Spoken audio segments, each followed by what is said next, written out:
I love Frankenstein. I love a Victorian setting. I'm sold. I am sold. This sounds... Hello my loves, and thank you for joining me. It's Kirsten and we're doing the anticipated releases for March and April. I'm really excited actually. There are some amazing books that are coming out. I've got I think 11 books on my list on my phone. Some of these are sequels and some are just some really interesting books that I found. So let's just get straight into this. Pretty sure you all know how it works. I literally just do these videos for bi-monthly. Yeah, bi-monthly for 2 months to say the anticipated releases that are coming out. Now I may not buy every single one of these books. I'm really interested in reading these at some point. Also, let me know if there's any anticipated releases that you have that are coming out that I haven't mentioned. Obviously, I'm one person. I will not be able to hear and find out about every single book. I'm rambling. Well, let's just get straight to this. We have on the 5th of March, The Prisoner's Throne. So this is by Holly Black and is the last book in the duology that started off with The Stolen Heir. I'm pointing up here because that's where it is, but you can't see that. But The Stolen Heir by Holly Black, it is a companion to the Folk of the Air trilogy, starting off with The Cruel Prince. Now, I read that whole trilogy at the beginning of 2023 and absolutely devoured it. I really want to read The Stolen Heir. I think I'm gonna try and squeeze that in February's TBR because I am so excited to read that, and then I can also read The Prisoner's Throne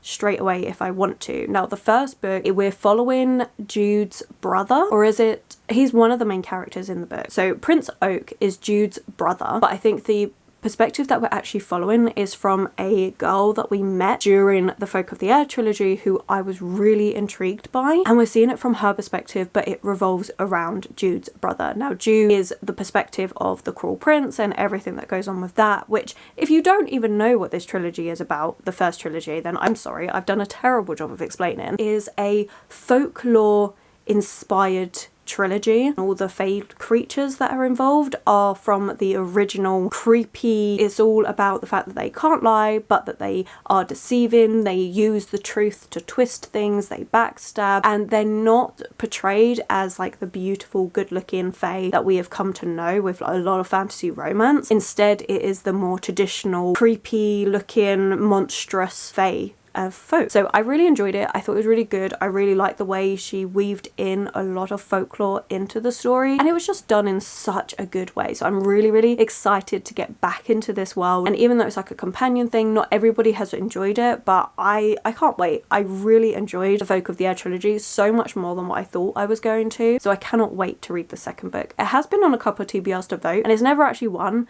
but I really want to read it. So I'm gonna try and squeeze it into February's TBR, and then I will be picking up the second book. I'm really intrigued. I'm not going to read the synopsis for the second book because I haven't even read the first book and I don't want any spoilers, but yeah, I'm really excited for this one. Okay, so the next one is Songbringer, which comes out the 12th of March, and this is the sequel to God Killer, and this is by Hannah Kenner. I really enjoyed God Killer. Again, it's up here.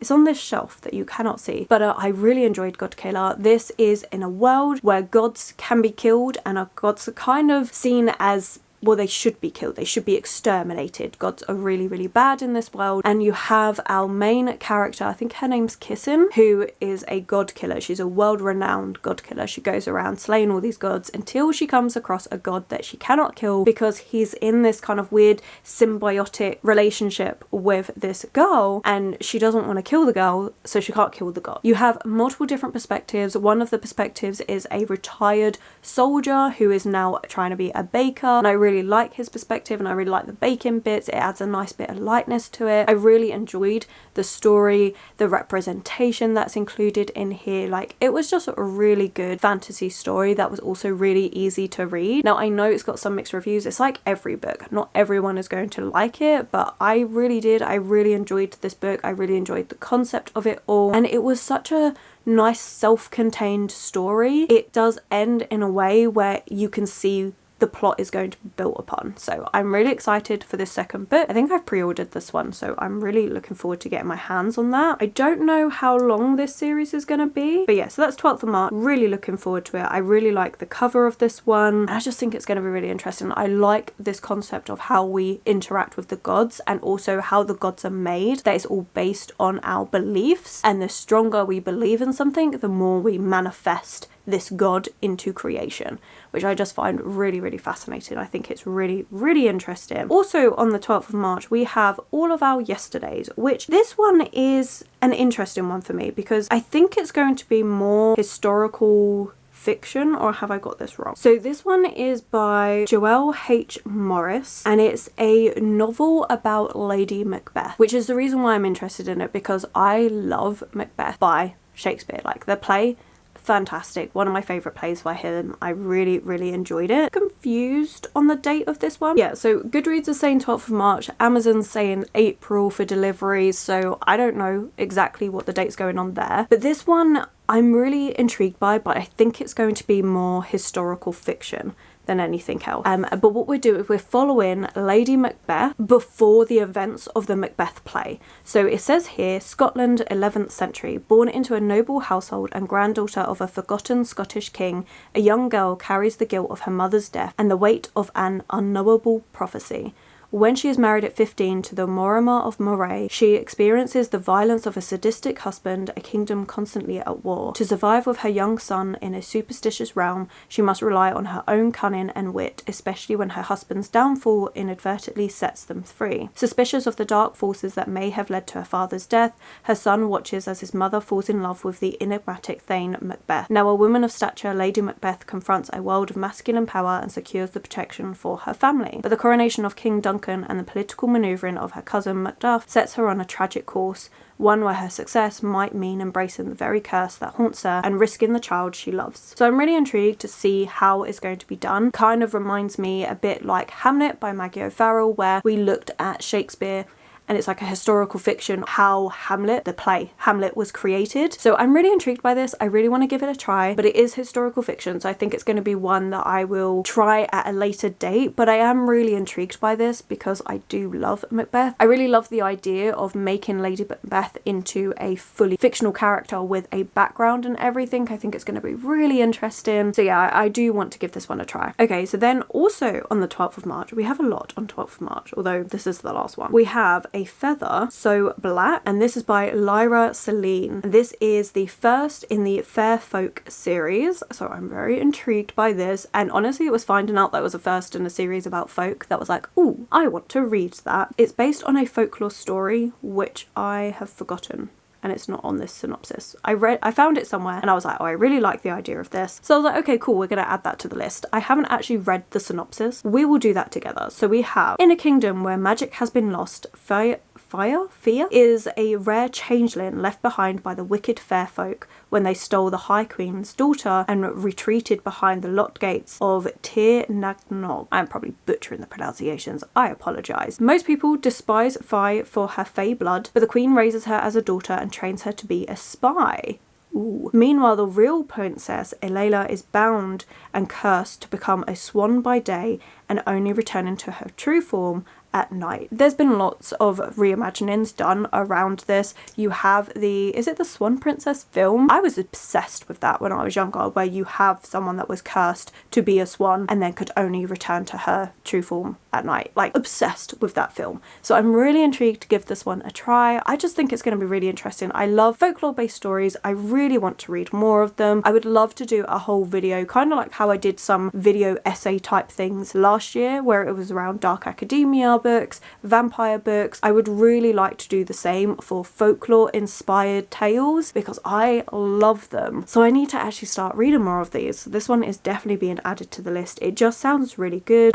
We have a journey through the forests, which sounds amazing, and I'm just really intrigued. It looks like we might have a little bit of a love interest from a dark-hearted Fey Lord. I'm really intrigued. I just think it's going to be really good, really fun. I have really high hopes for it. So yes, that is one as well. Then we have on the 19th of March, A Botanical Daughter, and this cover is what got me. Like, it's stunning. So this is by Noah Medlock, and look at this cover. It is gorgeous. I love the skull and the flowers and everything. Like, oh, it looks so good. I don't actually know what this book is about. I just saw the cover. This is a cover thing. I mean, to be fair, that's what most of these anticipated releases are. They're either sequels that I'm really excited for, or they're covers that intrigued me. And so That's why I added them to the list, and I might have read just a tagline of them, and that's about it. But this one, I mean, it just looks so good. So it says it's a captivating tale of two Victorian gentlemen hiding their relationship away in a botanical garden who embark on a Frankenstein-style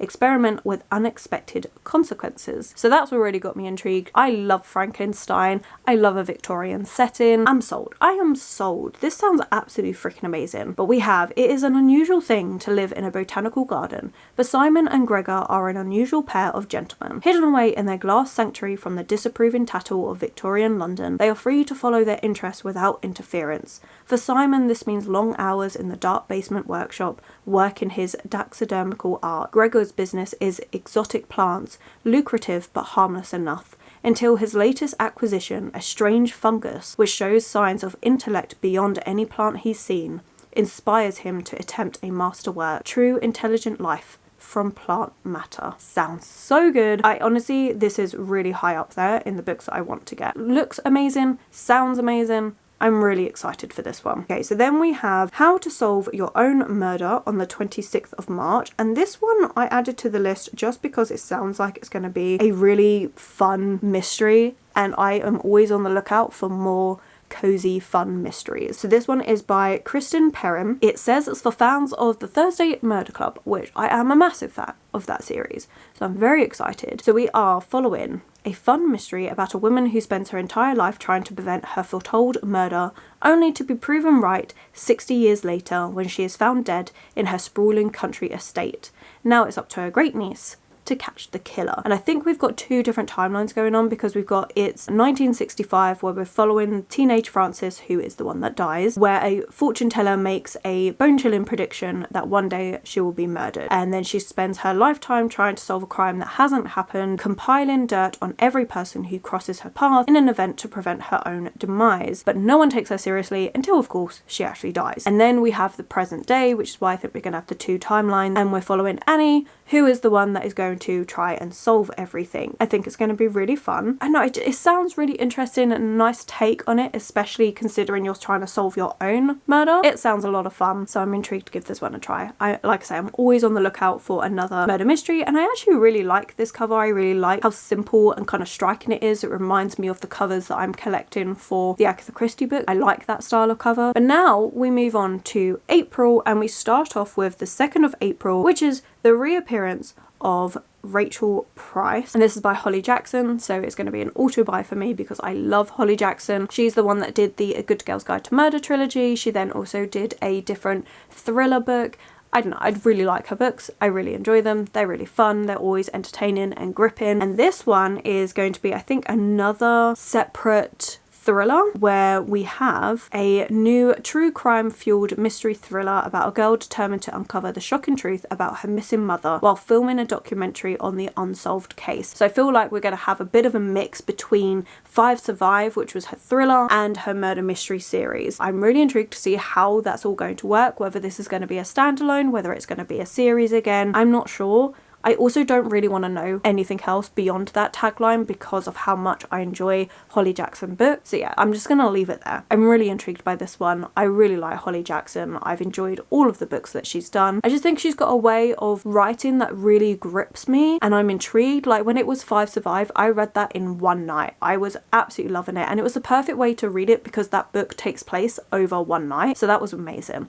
So yeah, I really, really enjoyed it. I love trying to solve them. I have really good fun with them. Definitely a book that I'm going to be getting. I'm thinking about pre-ordering, but I also want to wait until like Waterstones has got their double points on. I need to be better so slight tangent here, but when Waterstones do their double points at Christmas and then triple points if you spend £100, I need to be better at just pre-ordering all the things that I want, look ahead to the year and just see all those different ones, because then I can get the extra points. It's the little things that make a difference. Okay, moving on to the 9th of April, we have The Familiar by Leah Bardugo. I am really excited for this one. So this one, I believe, is about, I want to say vampires. I don't know why I'm getting vampires from this, but I'm getting vampires. There's just something about that cover that screams at vampires. But this one is a historical fantasy set during the Spanish Golden Age, and we're following different people. It has been said that this one is going to be her most like character driven focused book, which sounds amazing because that's what I love. So Leigh Bardugo is a bit of a on again off again author for me. I didn't really like her Shadow and Bone series. I was intrigued in the first book, really hated the direction it went. I really didn't like the love interest that our main character ended up with. Like, all of it wasn't my cup of tea. I haven't read Six of Crows, so I haven't done any of that because I was just like, you know what, I'm not feeling that. However, I really enjoyed Ninth House by Leigh Bardugo. I'm intrigued that The Familiars, again, because it's on that kind of same more gothic-y leaning tone like Ninth House was, that I'm really going to enjoy this one a lot. I don't want to know too much about this one, but we are following Louisa. I'm really sorry about pronunciation, so I'm probably getting that wrong, but uses scraps of magic to get through her days of endless toil as a scullion. But when her scheming mistress discovers the lump of a servant cowering in the kitchen is actually hiding a talent for little miracles, she demands Louisa use those gifts to better the family's social position, which then turns into not good things at all. She's then plunged into a world of seers and alchemists, holy men and hustlers, where the line between magic, science and fraud is never certain. But as her notoriety grows, so does the danger that her Jewish blood will doom her to the Inquisition's wrath. I genuinely don't think there's anything to do with vampires in here, but that is what I would like to happen in here. But it sounds absolutely amazing, and I really like the concept of doing a historical fantasy with gothic elements. That sounds really good. This is another one that I definitely want to pre-order. Then we have, also on the 9th of April, so excited for this, is The Book That Broke the World by Mark Lawrence. This is the sequel to The Book That Wouldn't Burn. I adored that book. It was fantastic. Definitely one of his best pieces of literature that he's written. Like, I've tried Mark Lawrence, again, like Leigh Bardugo, I've tried some things, like some, haven't enjoyed others. This series has been an amazing hit for me though. I don't know what's going to happen in the second book, but in the first book we had two main perspectives. One is this person who lives out on the dust, but her family gets slaughtered, and so she has to go into this city where she quickly realizes that she's always going to be looked down upon because she comes from the dust. But she refuses to be looked down upon. She is constantly fighting for what she wants, and she ends up working in this library. Then we have this second perspective, and the second perspective of somebody that lives in the library. They don't meet. There's a lot going on there. It's really interesting. We have this enemy at the gates that are always at war with one another. It's a book about books. It's a book for book lovers. It's a book that celebrates writing and reading and just everything that comes along with it. But you also have this story about, is war just a matter of perception? It's just beautiful. It is such a good book. It almost made me cry. I loved it so much. It was absolutely fantastic. It made it onto my top books of 2023. I loved it. So I'm very excited for this second book and just to see where it's all going to go. I just think it's really good writing. Definitely the best thing Mark Lawrence has done. Like, it's so good. Okay, so then we have, on the 9th of April, A Sweet Sting of Salt. And this is one that the cover intrigued me, and I feel in two minds about this. So this is by Rose Sutherland, and this one is based on a classic folktale, The Selkie Wife, which is a folktale that I haven't read fully, but I've definitely heard of, and I've read a couple of things that have been inspired by it. But we're following Jean, and Jean, who is a midwife, and she comes across this woman who's pregnant and she's trying to help her. Things are weird. It's a really weird relationship that's going on, and Joan ends up finding out the answers are more harrowing than she ever could have imagined, and she fears she may have endangered herself, Miriam, which is the person that she helped, and the baby.